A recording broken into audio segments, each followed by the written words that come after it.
Bismillahirrahmanirrahim. Assalamualaikum warahmatullahi wabarakatuh.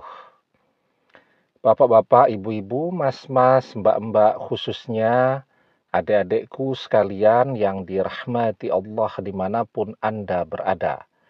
Kembali di IIP Channel bersama saya, IIP Wijayanto. Kali ini kita akan membahas tema Jangan takut jika mantan tidak jadi jodohmu. Banyak di antara kita yang kemudian terjebak di dalam bayangan ketakutan-ketakutan kita sendiri. Bagaimana jika seandainya kalau mantan berjodoh dengan orang ketiga? Bagaimana seandainya jika mantan tidak pernah kembali? Bagaimana jika seandainya mantan benar-benar melupakan kita dan seterusnya? Padahal sejauh ini, kalau kita mau jujur, tanpa mantan hidup kita baik-baik saja, bahkan lebih baik lagi. Nah, karena itu ya, mantan yang mengkhianati. Kalau kita pikir-pikir, apa sih manfaat dia untuk kita? Selama bersama dia, kita merasakan justru tabungan kita habis, kita menabung selama bertahun-tahun. 1 tahun kita bersama mantan, tabungan kita habis semua. Kalau kita pikir-pikir dengan jernih, bersama mantan, ibadah mungkin menjadi lebih malas. Berdoa mungkin jadi jarang-jarang. Karena bersama mantan ini betul-betul menguras begitu banyak energi kita. Kita harus ke sana kemari, menemani dia, antar jemput, dan seterusnya.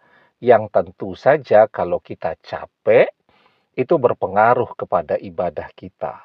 Kalaupun kita masih mengerjakan ibadah, tidak lagi khusyuk, tidak berkualitas, dan dilakukan dengan tergesa-gesa.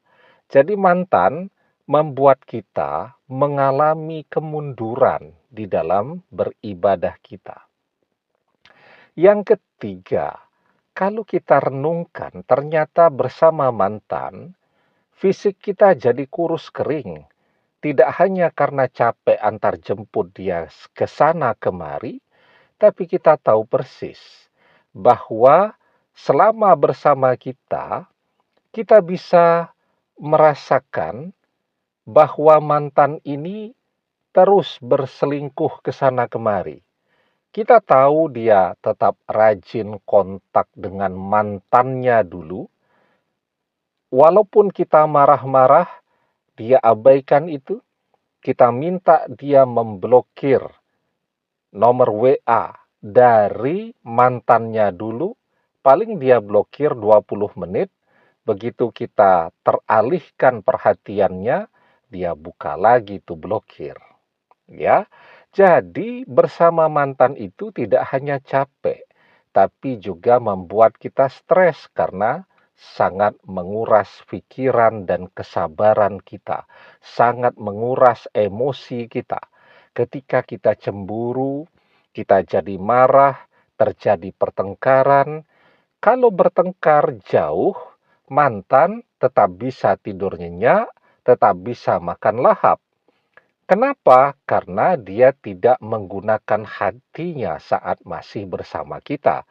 Sementara sebaliknya, ketika terjadi pertengkaran berjauhan, kita jadi tidak bisa tidur, kita jadi kepikiran, kalaupun tidur sampai ke mimpi-mimpi, tidak nyenyak tidurnya, kehilangan nafsu makan, dan seterusnya. Sehingga memang perpisahan dengan mantan sejujurnya membuat kita menjadi lebih baik lagi. Nah, karena itu, kalaupun mantan tidak kembali, kalaupun mantan bukan jodoh kita, kita tidak perlu panik, tidak perlu takut.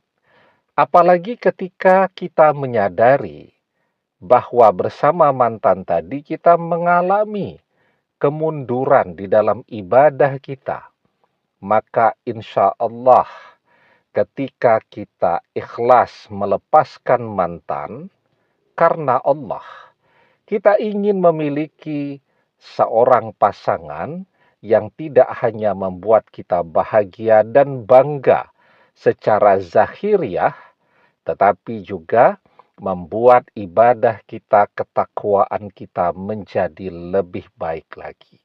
Maka di dalam sebuah hadis kita diajarkan, innaka lan tada'a syai'an lillahi azza wa jalla illa badalakallahu bihi ma huwa khairul laka minhu. Sesungguhnya jika engkau meninggalkan sesuatu karena Allah, niscaya Allah akan memberi ganti padamu dengan yang lebih baik lagi. Jadi tidak ada yang perlu kita khawatirkan, karena ketika kita melepaskan mantan, insya Allah kita akan mendapatkan pengganti yang jauh lebih baik daripada mantan dalam semua hal. Demikian, semoga bermanfaat. Wallahu a'lam bissawab, billahi taufik wal hidayah.